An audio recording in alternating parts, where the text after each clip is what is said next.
Weather, serbisyong totoo ng GMA News.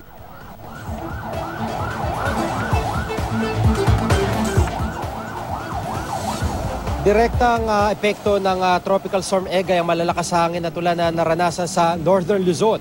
Pero ang ulan sa Central at Southern Luzon at sa buong Visayas ay epekto naman ng hangin habagat na pinalakas ng Bagyong Egay. Huling namata ng pag-asang sentro ng Bagyong Egay sa layong 200 kilometers northwest sa Lawag City, Ilocos Norte. Taglay nito ang lakas ng hangin umabot sa 75 kilometers per hour malapit sa gitna at bugso ng hanggang 90 kph. Inaasahang kikilos ito pa ilaga sa bilis na 7 kilometers per hour. Nakatasang storm signal number 1 sa Ilocos Norte, Ilocos Sur, Abra, Batanes, Calayan at Babuyan Group of Islands, northwest ng Cagayan at Apayao. Delikado namang pumalaot sa lahat ng seaboard ng Luzon, liban sa seaboard ng Bicol.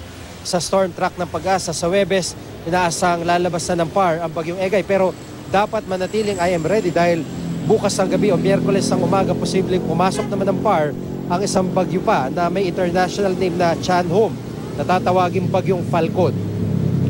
Yan ang latest mula sa GMA Weather. Magplano para sigurado I am ready. Serbisyong totoo ng GMA News.